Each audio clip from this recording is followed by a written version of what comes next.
자, 이제 오늘 주시는 하나님 말씀을 우리가 이제 받습니다. 오늘은 사무엘상 17장 36절에서 45절까지 말씀을 우리가 함께 받도록 하겠습니다. 사무엘상 17장입니다.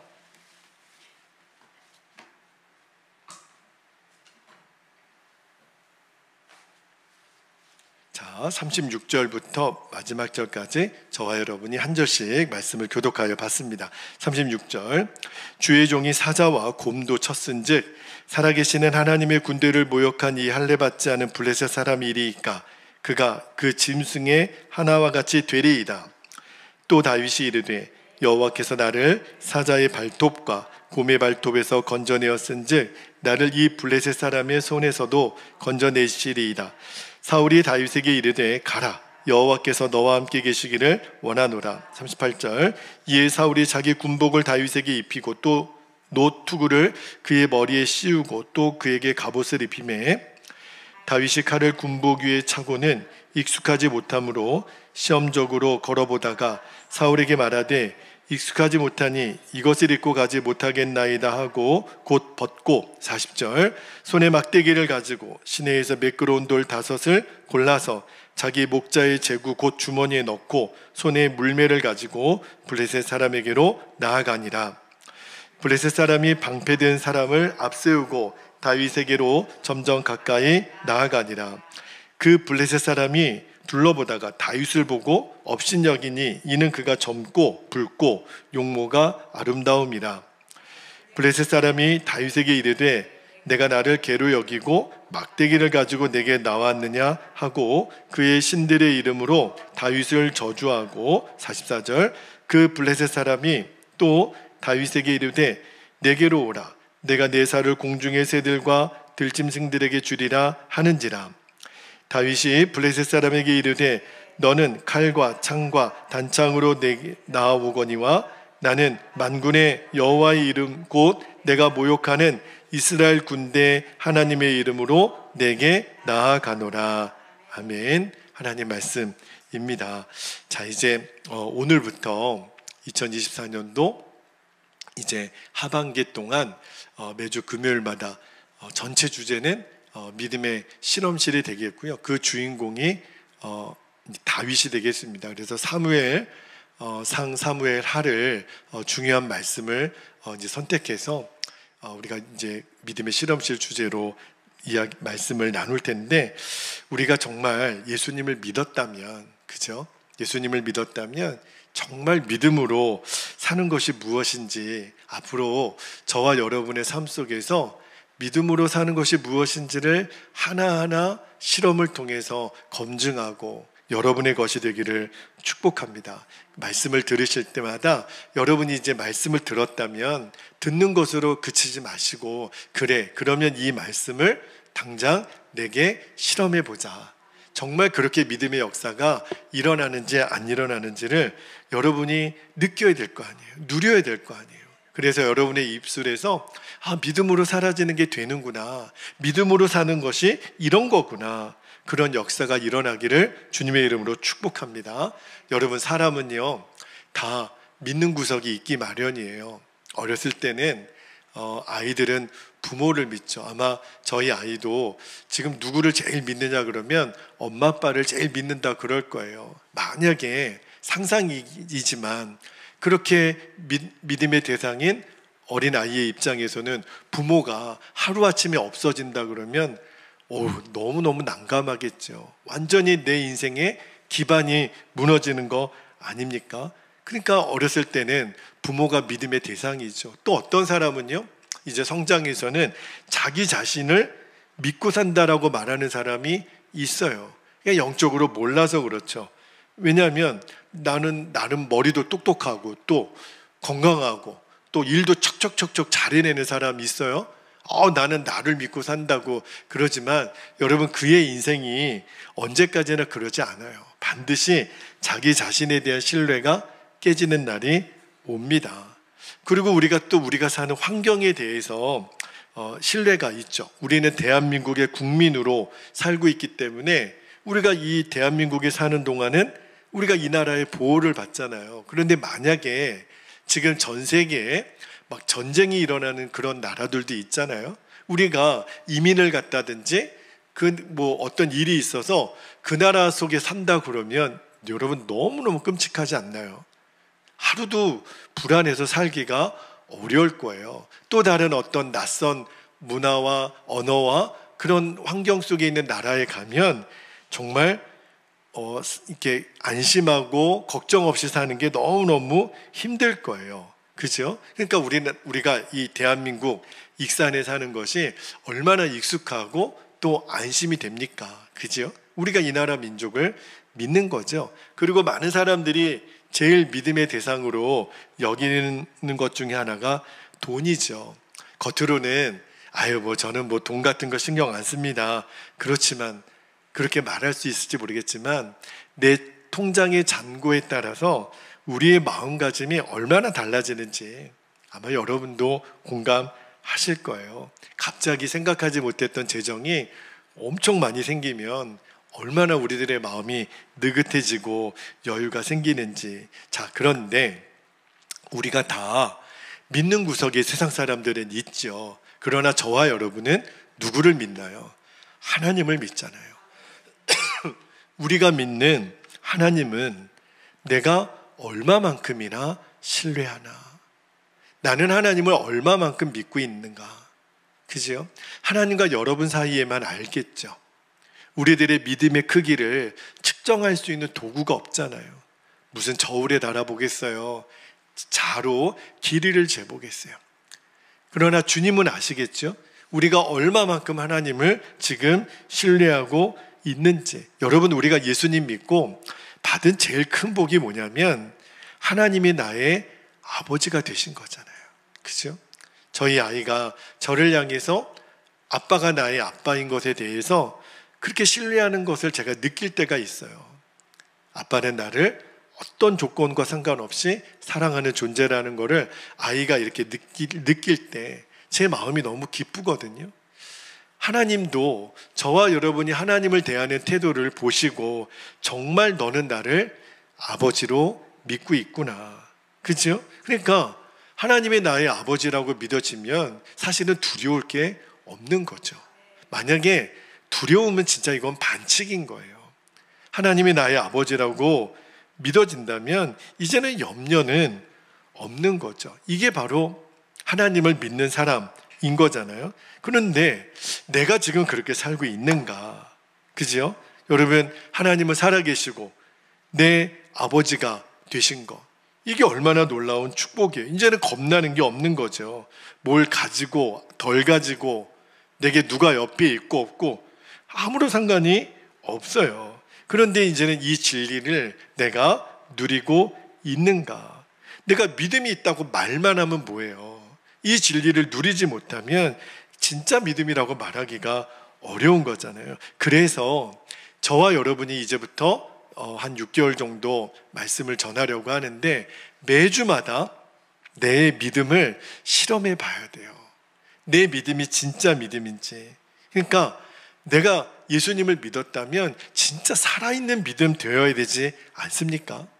군대를 가면 아마 여러분들은 경험을 못 해봐서 죄송하지만 군대를 가면요, 처음에 훈련병들이 신병 교육대를 가잖아요. 그러면은 매 학과 시간마다 교관이라고 나와서 이론을 설명해요. 그런 다음에 반드시 어떤 시간이냐면 조교 앞으로. 그러면 이제 조교가 너무너무 멋진 걸음으로 척척척척 하고 딱 앞에 서요.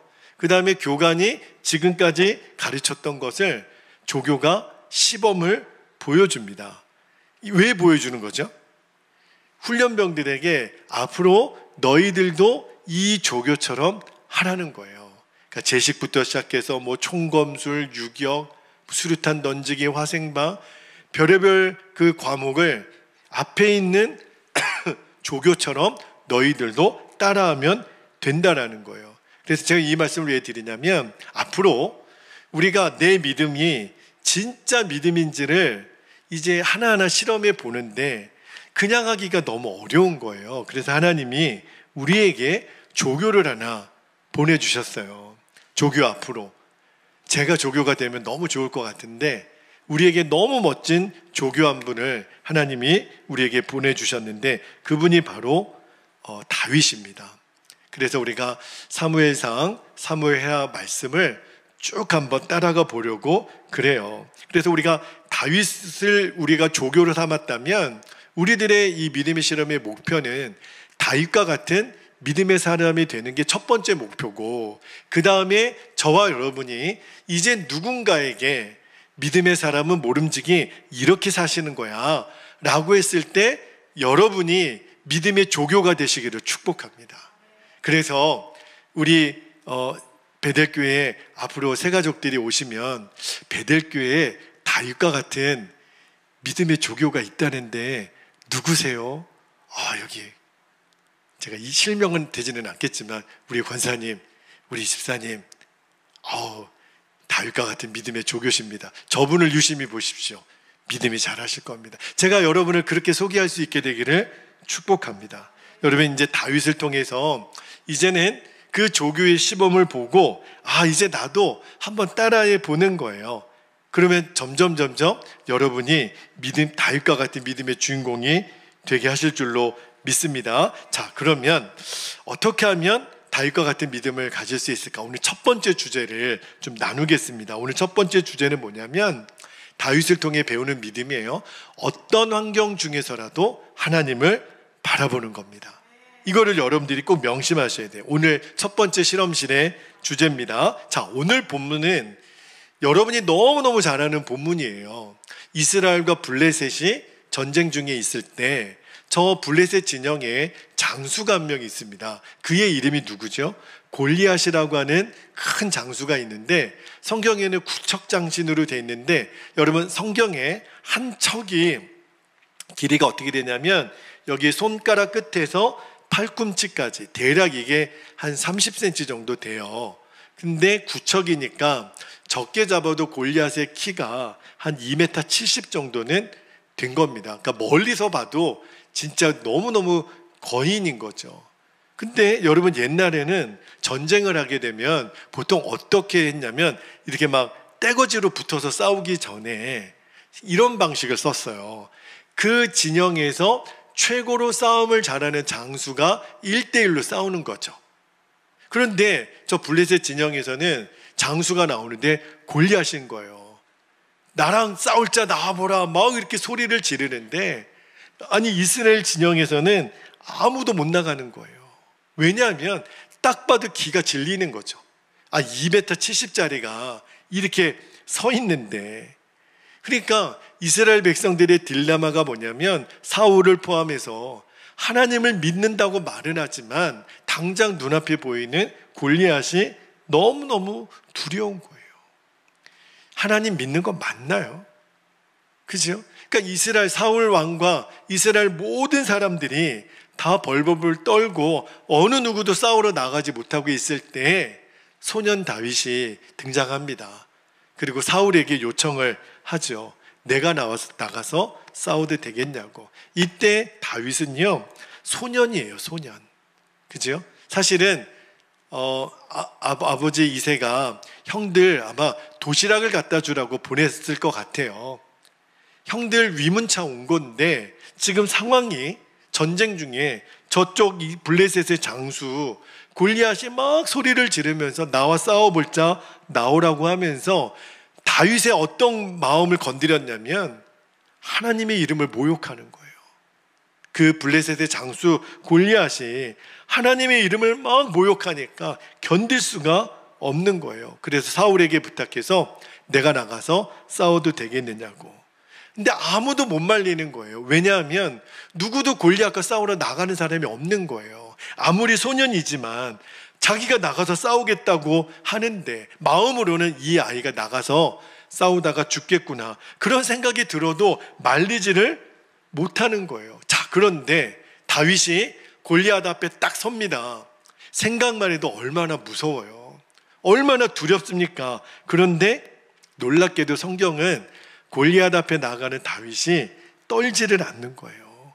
하나도 기가 죽지 않는 거예요. 겁이 없는 거예요. 정말 옛날 속담에 하룻강아지 범 무서운 줄 모른다고 딱 그 꼴인 거죠.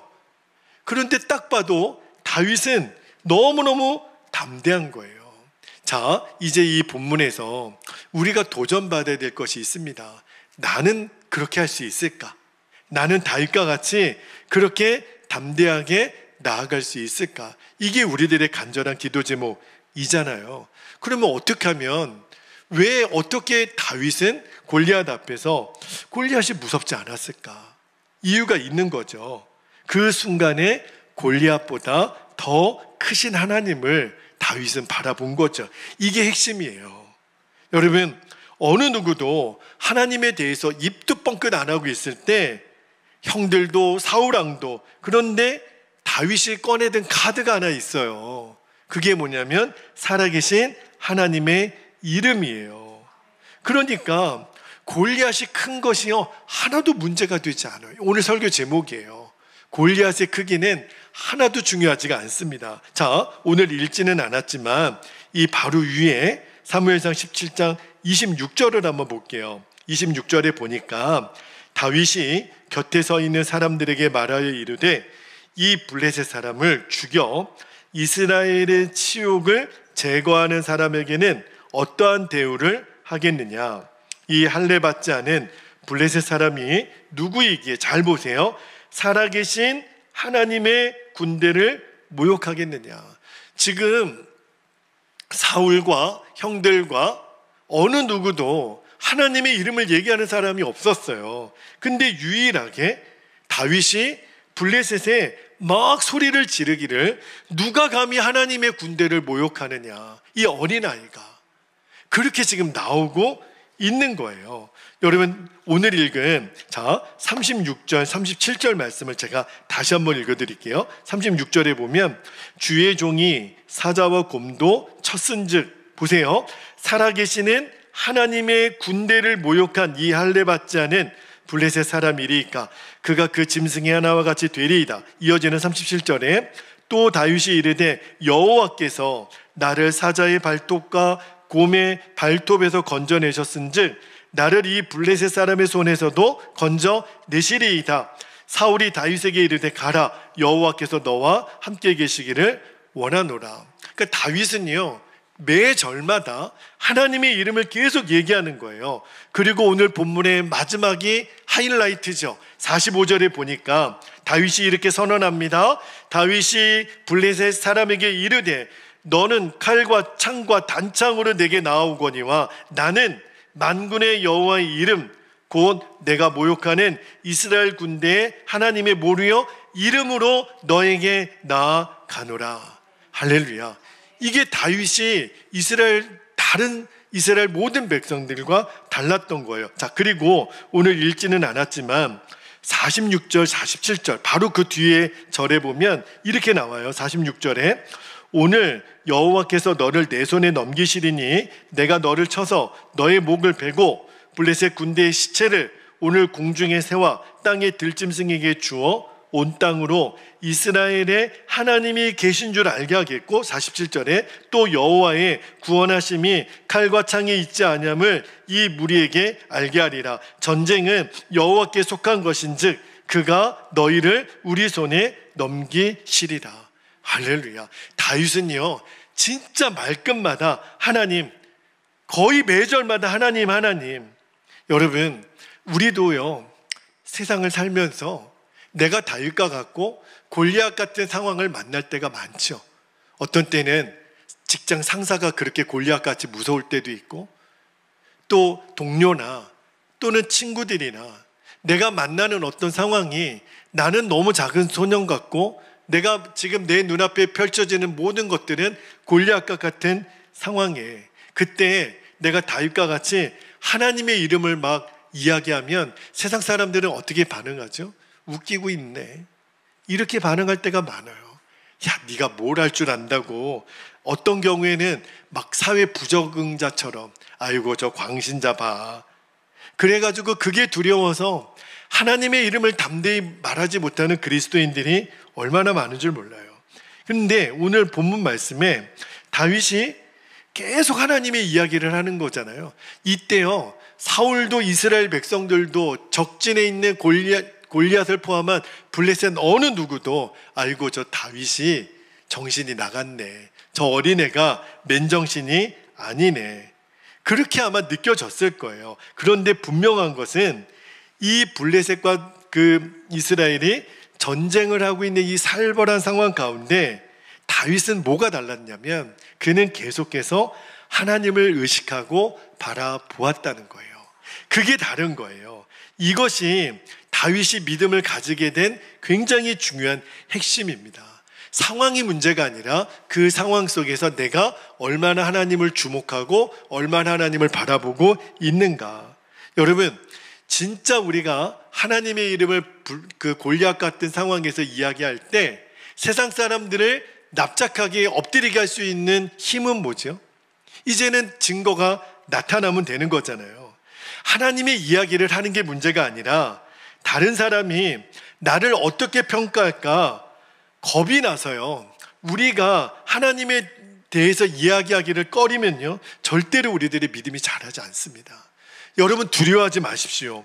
여러분, 끊임없이 먼저 하나님의 이름을, 하나님에 대해서 선포할 수 있기를 축복합니다. 뭘 선포해야 되죠? 하나님은 살아계셔.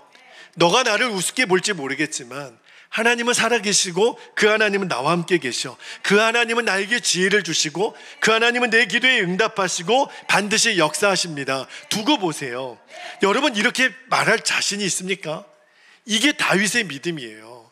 우리가 오늘 분명하게 실험해야 될 건, 상황은 골리앗이지만 내가 믿음으로 하나님의 이름을 담대하게 선포할 수 있는 것, 그죠? 그 다음에 되어질 일들에 대해서는 하나님이 반드시 역사합니다. 그런데 중요한 것은 내가 먼저 하나님에 대해서 선포할 수 있느냐는 거예요. 그리고 문제는 그 다음에 결과가 중요하죠. 우리 안에는 어떤 두려움이 있냐면 내가 믿음으로 선포했는데 안 되면 어떡하지?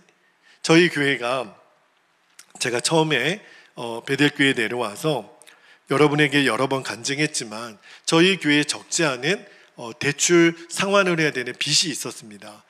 매달 원금과 또 이자를 계속, 어떤 경우에는 원금 전혀 갚지 못하고 이자만 겨우 내고 있었더라고요.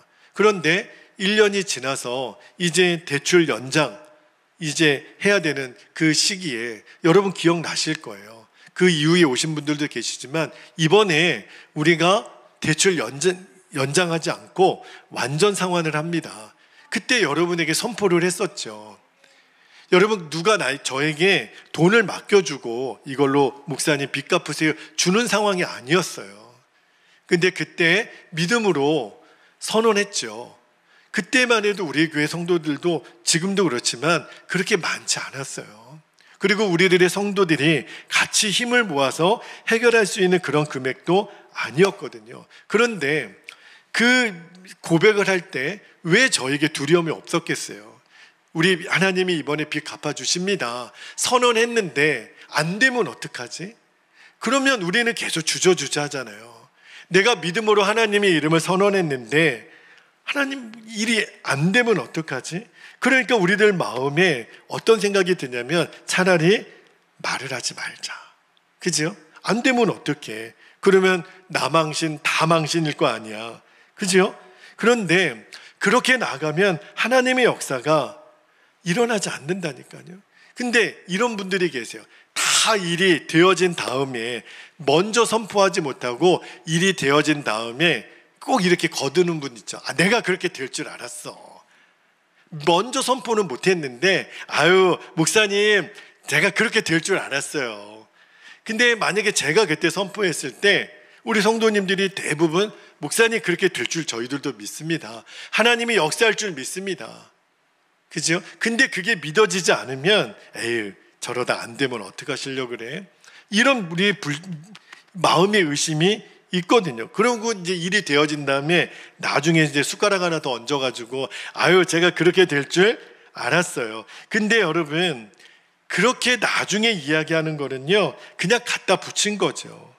여러분 진짜 믿음이 없으면 이 믿음의 선언을 못합니다. 이제 우리에게 필요한 게 뭐죠? 하나님은 살아계시다. 여러분 다윗이 골리앗을 거꾸로 때리기 전에 골리앗에게 선포했어요. 너 오늘 죽어.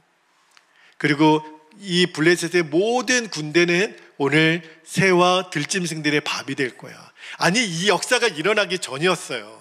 그런데 다윗은 선언했잖아요. 사울 왕도 형들도 다 그렇게 다윗이 얘기를 했죠. 그리고 결과가 진짜 골리앗이 거꾸로 지고 블레셋이 완전히 대패했죠. 진짜 하나님의 영광이 드러난 거예요. 여러분, 세상 사람들이 우리가 다윗과 같이 이렇게 선포했을 때 코웃음 칠 거예요. 아이고, 저 광신자 봐, 뭐가 역사가 일어난다고 좀 맛이 갔구만, 이렇게 말할 수도 있어요. 그죠? 그래서 만약에 일이 되어진 다음에도 아유, 우연의 일치겠지, 어쩌다가 그렇게 됐겠지. 그런데 저는요, 하나님이 어떤 믿음을 주시냐면 앞으로도 우리는 계속해서 믿음의 선포를 먼저 외칠 겁니다. 하나님이 우리에게 빚을 갚게도 해주셨지만 이후로 우리가 이 성전 리모델링을 하게 된 것도, 이번에 전도 컨퍼런스에서 하나님이 이 열매를 주신 것도 우리는 계속 믿음으로 선포했어요. 하나님 그렇게 될 줄 믿습니다. 하나님이 역사하시면 하나님의 영광을 드러내는 성전을 주실 거고 하나님이 우리에게 열매를 주실 거다. 여러분, 우연의 일치가 아니에요. 이거는 믿음의 확증이고 믿음의 간증입니다. 저는 마음의 소원이 우리 베델교회 성도들 안에 이 믿음의 간증이 끊이지 않는 교회가 되는 거예요. 먼저 우리는 하나님의 이름을 선포할 겁니다. 하나님이 역사하실 것을 우리는 외칠 겁니다. 그 다음에 결과를 볼 때 하나님의 영광이 드러나는 거예요. 그래서 우리들 안에 점점 어떤 믿음이 생기는 거죠? 하나님은 살아계시다. 하나님은 우리들의 기도에 응답하신다. 여러분, 세상 사람들만 그거를 보고 느끼는 게 아니라 내 자신이 그 점에 대해서 영향을 끊임없이 받아야 돼요. 그런데 오늘날 많은 교회 성도들 안에 문제가 뭐냐면 이 믿음에 대한 경험이 없는 거예요. 먼저 한 번도 내가 믿음으로 담대하게 선포하지를 못하니까, 그러니까 믿음의 영광, 하나님의 응답의 영광을 우리가 못 보는 거예요. 여러분, 성경에 분명히 하나님은 역사하시고 하나님이, 성경에 다윗이 믿는 하나님과 내가 믿는 하나님이 다를 리가 없잖아요. 성경의 모든 역사는 먼저 선포했거든요. 여리고야 무너져라, 무너진 다음에 선포한 게 아니었어요. 모세가 홍해 앞에 지팡이를 들었을 때 믿음으로 선포했으니까 갈라졌잖아요. 여러분, 우리도 동일하게 선포할 줄 알아야 돼요. 하나님은 역사하신다, 하나님은 도와주신다. 그래서 어떤 믿음으로 나아가야 되냐면, 하나님, 제가 진짜 믿고 저 선포합니다. 만약에 이 일이 안 되면 하나님 망신일 수도 있어요. 사실은 이거는 좀 약간 공갈포 같지만 사실은 그것도 진짜 믿음이라고 저는 생각해요. 하나님, 이거 안 되면 하나님도 망신이잖아요. 내가 진짜 믿는다면 우리가 이 믿음의 담대함을 갖게 되기를 축복합니다. 이제 여러분, 오늘 믿음의 실험실 첫째 날, 먼저 믿음으로 선포하는 일이 이렇게 중요하구나. 그러면 뭐부터 시작해야 되냐면, 여러분이 여러분의 가족들, 여러분의 주변 사람들 대화 중에 하나님의 이름이 드러나야 돼요. 늘 주어는 하나님이세요. 내가 그 언급이 있나, 그것부터 여러분 먼저 점검해 볼 수 있기를 원합니다. 그러려면 내가 끊임없이 하나님을 바라봐야 됩니다. 계속 하나님을 바라봐야 하나님의 이름이 언급이 되는 거죠. 하나님이 이렇게 하실 것이다, 이렇게 지혜를 주실 것이다, 이 문제를 해결해 주실 것이다, 제가 믿는 하나님께 기도해 볼게요, 하나님은 반드시 도와주실 거예요. 여러분이 이렇게 외칠 수 있기를 바랍니다. 세상 사람들이 안 듣는 것 같아도 다 본다니까요, 다 듣는다니까요. 내가 먼저 이렇게 선포하는 거예요. 하나님은 반드시 피할 길을 주신다 그랬고, 모든 것이 합력하여 선을 이루신다고 말씀하셨어요. 약속하셨어요. 여러분이 끊임없이 선포하는 거예요. 그 다음에 하나님의 역사가 나타나는 겁니다. 그러므로 오늘 믿음의 실험실의 첫 번째 주제가 뭐냐면, 우리가 골리앗과 같은 문제를 만났을 때 계속 하나님을 바라보는 거고, 하나님을 고백하는 거예요. 하나님의 이름을 외치는 거예요. 그렇게 계속해서 우리가 믿음의 눈으로 하나님 바라보기 시작하면 반드시 역사가 일어납니다.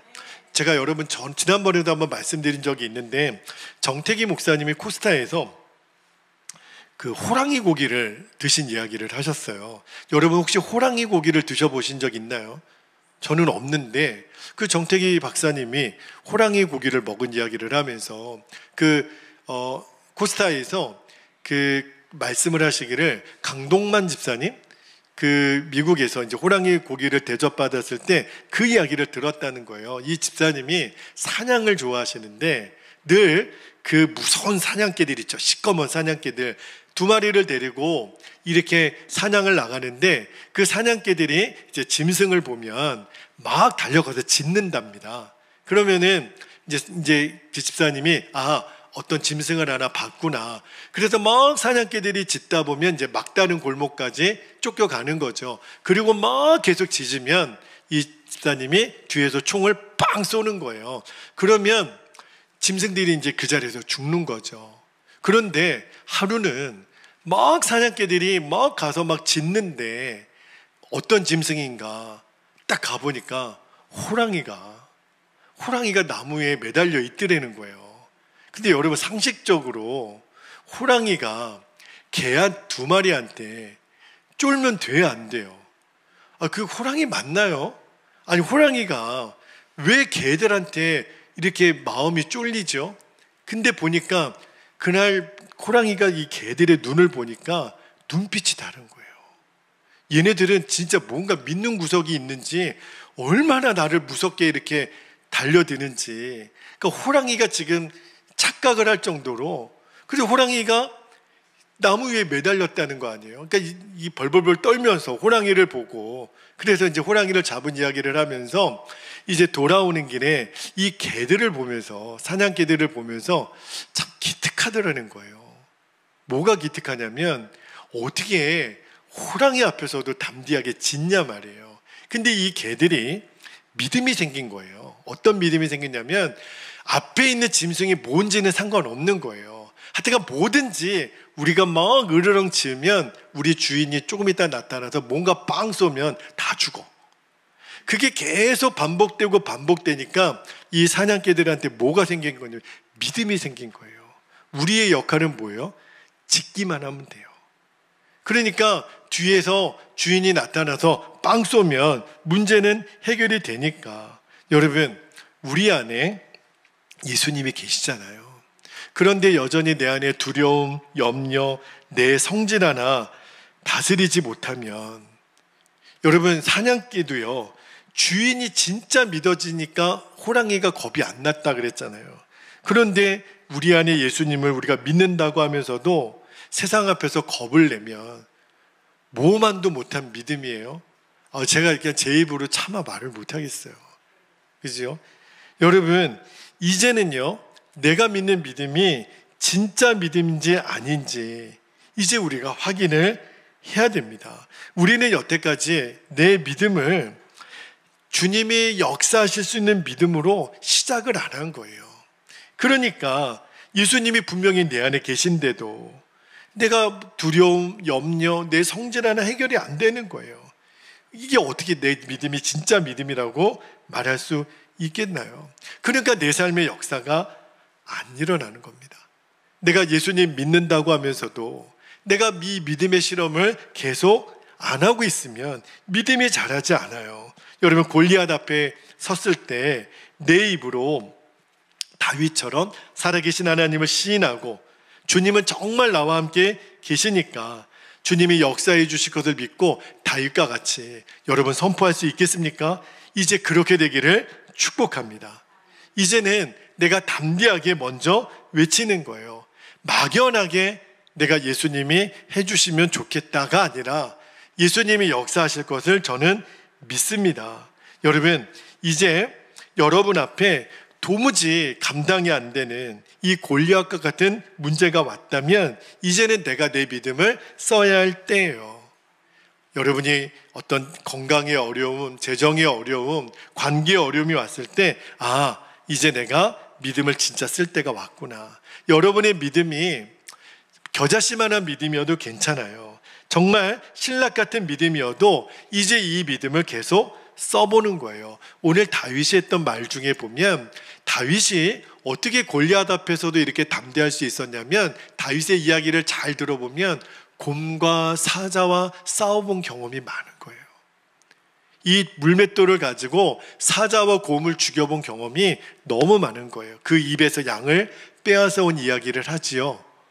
그러니까 다윗도 계속해서 나와 함께 계시는 하나님, 그 하나님을 인하여 계속 믿음의 실험을 했던 거예요. 그러니까 골리앗이 무섭지 않은 거예요. 우리가 작은 일부터 내 믿음을 써보는 거예요. 주님의 이름으로 나아가면 골리앗은 무너진다, 여리고는 무너진다, 홍해는 갈라진다, 나도 무리를 걷는다, 나사로야 나오너라. 예수님, 부활하신 예수님이 성령을 너에게 주신다, 너희는 내 증인이 된다. 우리는 수없이 많은 하나님의 말씀을 그냥 그랬다더라 알고 있는 것으로 끝내서는 안 됩니다. 이제는 내 입으로 선언하는 거예요. 된다, 주님이 역사하시면 가능하다. 할렐루야. 믿음은 처음부터 그렇게 저절로 생기지가 않습니다. 이제 여러분이 어떤 문제 앞에 있더라도 하나님은 나와 함께 계신다, 하나님은 역사하신다. 우리가 전도 컨퍼런스를 하면서도 끊임없이 도전했던 게 뭐냐면 작은 교회라고 넋놓고 있지 말고 하나님이 함께 계시면, 하나님이 역사하시면 작은 교회도 성장할 수 있다, 부흥할 수 있다. 하나님, 우리 교회를 제발 그 증인으로 좀 써주십시오. 그렇게 우리가 달려온 거예요. 저는 하나님이 그 열매를 주셨다고 믿습니다. 이거는 시작이에요. 앞으로 저는 우리 베델교회 성도들에게 기대함이 있어요. 이제는 여러분의 믿음을 써보는 거예요. 계속 실험을 해보는 거예요. 과학자들만 실험을 통해서 어떤 결과를 얻어내는 게 아니라 믿음도 계속 실험을 해보고 되는구나, 하나님이 역사하시면 되는구나, 하나님이 기뻐하시면 되는구나. 그래서 여러분들 안에 수많은 믿음의 승리의 간증이 있기를 축복합니다. 그런 영광이 가득한 우리 교회가 되기를 축복합니다. 여러분, 어떤 일이 벌어진 다음에 그렇게 될 줄 알았어가 아니라 그 일이 되기 전에 우리가 믿음으로 선포하는 거예요.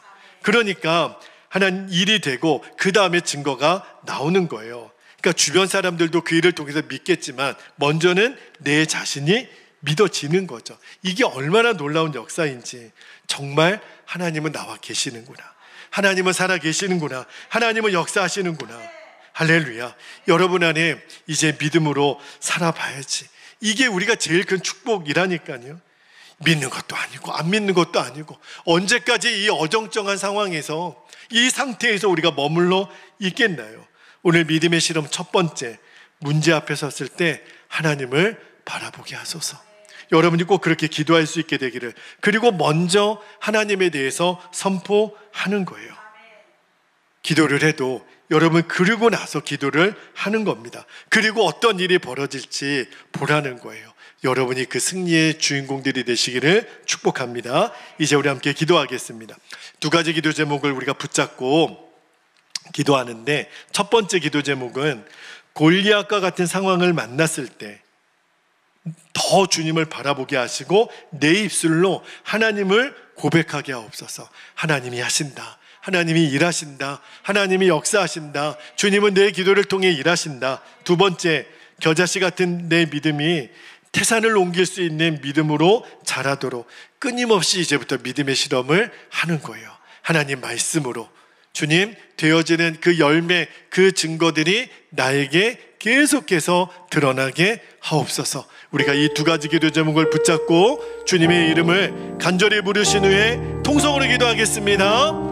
주여